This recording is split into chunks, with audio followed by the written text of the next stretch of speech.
কাকামণি এসে দু ভাইকে যুদ্ধবিদ্যা শিখালো। হঠাৎ একদিন রানীর স্বাদ হলো সে নাকি হরিণের মাংস খাবে। বলল মহারাজ আমার যে খুব স্বাদ হয়েছে, আমি হরিণের মাংস খাবো। মহারাজ বলল রানী তুমি কোনো চিন্তা করো না, আমি আজই যাব হরিণ শিকার করতে। আপন আরে দুলাল দু ভাই ছুটে এসে বলল পিতা পিতা গো, আমরা দু ভাই জীবিত থাকতে কেন কেন আপনি হরিণ শিকার করতে যাবেন? মহারাজ বলল হরে আপন হরে দুলাল, হরিণ শিকার করতে গেলে যুদ্ধবিদ্যা জানতে হয়। বলল পিতা কাকামণি আমাদের যুদ্ধবিদ্যা শিখিয়েছে, আপনি কোনো চিন্তা করবেন না। পিতা আপনকে যুদ্ধের সাজে সাজিয়ে দিল, তাকে দিল রশি, আর দুলালকে তার মা যুদ্ধের সাজে সাজিয়ে দিল, তাকে দিল তীর ধনুক। দু ভাই যুদ্ধ বিদায় নিয়ে চলতে যেতে যেতে হঠাৎ বলল দাদা দাদা গো, আমি যে আর পথ চলতে পারছি না দাদা, আমাকে তুমি একটু জল খেতে দাও। তারপর আমি আর বলতে পারবো না, আমি আর বলতে পারবো।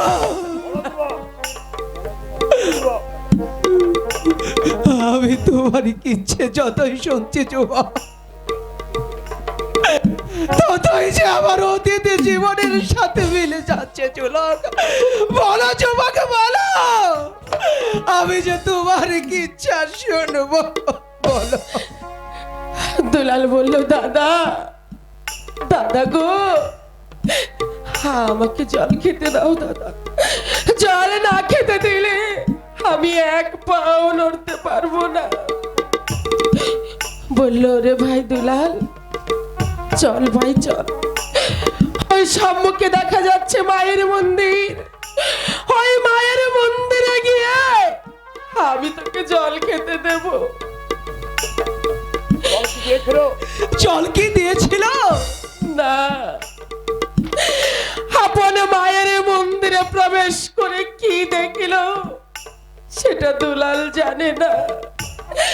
বলল দাদা দাদা গো, আমাকে জল দাও। বলল ওরে আপন তুই আমার কাছে জল খেতে চাস না, জলের বদলে আমার বুকের রক্ত খেয়ে তুই তোর পিপাসা নিবারণ কর। তারপর কি বলো যুবক? তারপর দু ভাই চলতে চলতে হঠাৎ এক গাছের ছায়ায় ঘুমিয়ে পড়ল। হঠাৎ প্রহরী গিয়ে তাদেরকে বন্দি করে নিয়ে এলো সরাসরি রাজপ্রাসাদে। রাজপ্রাসাদে এসে যখন আপন আর দুলাল ওদের মায়ের কাছে ছুটে গেল, পিতার নিকট ছুটে গেল, তাদের কোনো কথা না শুনে দু ভাইকে চাবুকের পর চাবুক মারতে লাগলো। বলো যুবক তারপর? অথচ জানেই না দু ভাই ওরা কি অন্যায় করেছে। বলল বলুন পিতা বলুন, আমরা কি অপরাধ করেছি, কেন আমাদের এভাবে মারছে?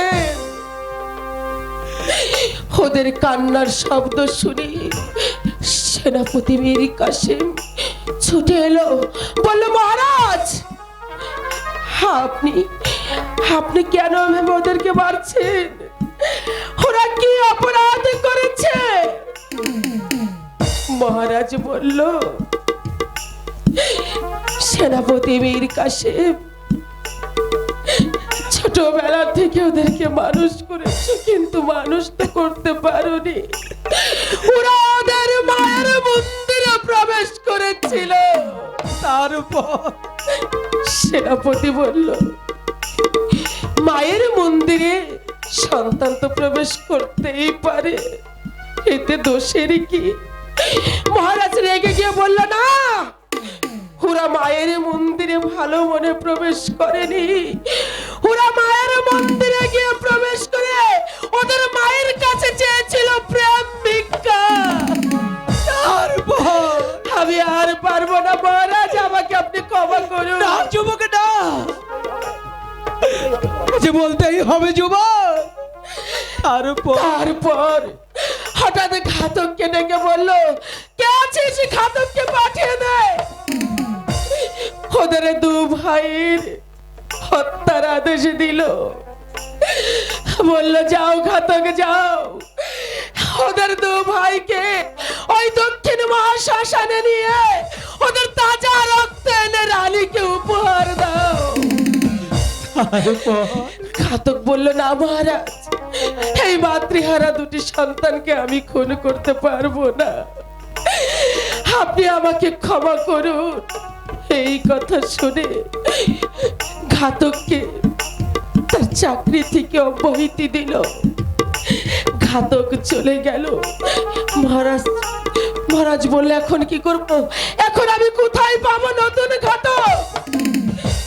মাস্টার মশাই এসে বলল, না, নতুন ঘাতকের কোনো প্রয়োজন নেই, আমি ওদের শিক্ষা গুরু, আমি ওদেরকে শিক্ষা দিতে পারিনি, তাই আমি নিজ হাতে আপনার দুলালকে হত্যা করব।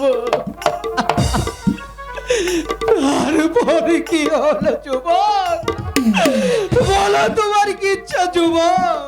তারপর আপনার দুলালকে গুরুজি নিয়ে গেল দক্ষিণ মহাশ্মশানে, নিয়ে হত্যা করার সময় কোথা থেকে সেনাপতি মীর কাসেম চলে এলো।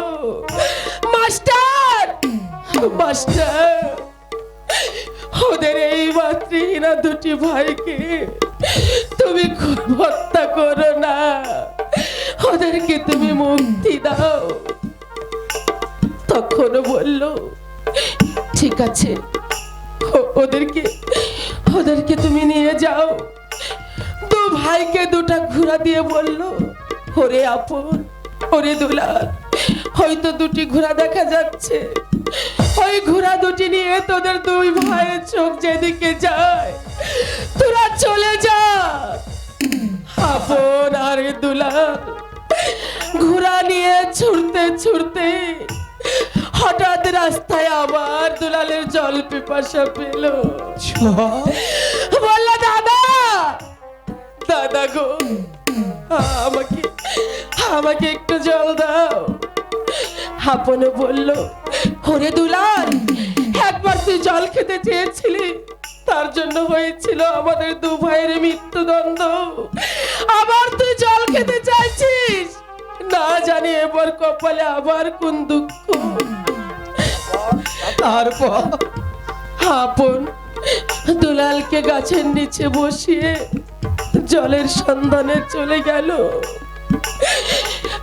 তখন দুলাল বলল, দাদা, আমার দাদা কোথায়? আমার দাদা তো এলো না। দাদা, দাদা বলে দুলাল চিৎকার করতে লাগলো, কিন্তু দুলাল আর তার দাদার দেখা পেল না, আর তার দাদার দেখা পেল না। এবার বলো যুবক, তুমি কাকে হারিয়েছ? ভাই সগে